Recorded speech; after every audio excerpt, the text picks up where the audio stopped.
جبکہ دیگر بہت سارے ممالک ایسے ہیں کہ جانے والا کہیں سے بھی جائے، اگر وہ وہاں ان کے گھر کوئی بچہ پیدا ہوتا ہے تو وہ وہاں کا شہری ہو جاتا ہے۔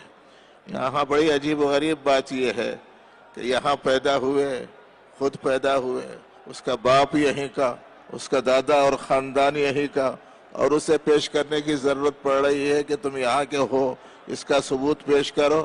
تو بہرحال یہ سب کے لیے، نہ صرف مسلمانوں کے لیے بلکہ برادران وطن کے لیے بھی بہت ہی مشکلات کا سبب بننے والا ایک قانون ہے۔ اس لیے ہم سب کی جدوجہد کا تسلسل کے ساتھ پرامر انداز میں جاری رہنا بہت زیادہ ضروری ہے۔ یہ جو موجودہ حکومت ہے، ایسا معلوم ہوتا ہے کہ تھوڑے دنوں کے لیے جو وقت ان کو مل گیا وہ یہ سمجھنے لگ گئے کہ اب سب کچھ ہمارا ہو گیا۔ ان کا بھڑکنا اس بات کی علامت معلوم ہوتا ہے کہ چراغ جلتے جلتے جب بھڑکنے لگتا ہے تو پھر بجھ جانے کے قریب ہو جاتا ہے۔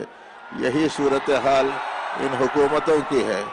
عجیب بات ہے کہ ہم نے یہاں جانیں قربان کی، مال قربان کیا، زندگیاں کھپا دیں اپنے اس محبوب ملک کو بچانے کے سلسلے میں، اور آج ہم ہی کو اس سے محروم کرنے کی کوششیں کی جا رہی ہیں۔ کسی کہنے والے نے کہا تھا، ہم نے اپنے لہو سے نکھارا چمن، پھر بھی ہم تشنہ رنگ و بو ہیں نسیم۔ لوگ تقدیر سے باغباں بن گئے، حسن گلزار کو لوٹتے لوٹتے۔ ہمارے ہندوستان کی جو شناخت ہے اور یہاں کا یہ محبت والا ایک ملک ہے، اور یہاں ایک دوسرے کا جو پاس و لحاظ ہے، وہ ایک مثال ہے پوری دنیا میں۔ اور ایسے عظیم الشان اور بہترین ملک میں اس قسم کے قوانین کو نافذ کر کے اور دستور بدل کر یہاں کی جو بنیادی جو حقوق ہیں ان کو پامال کر کے کوئی آدمی اگر یہ سمجھ رہا ہے کہ ہم اپنے ملک کی خدمت کر رہے ہیں تو یہ خدمت نہیں بلکہ بدخدمتی ہے۔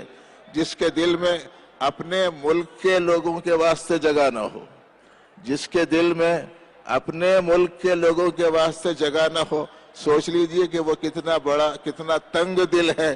اس واسطے یہ کہنا پڑتا ہے کہ دل بڑا ہونا چاہیے، سینہ بڑا ہونے سے کام نہیں چلتا۔ جی بس بھائیوں، ہم سب کو اس سلسلے میں اپنے احتجاج کو جاری رکھنا ہے اور اپنے بڑوں کے تابع رہ کر اور پرامن طریقے سے اس احتجاج کے سلسلے کو جاری رکھنا ہے تا وقت کہ یہ کالا قانون واپس نہ لے لیا جائے۔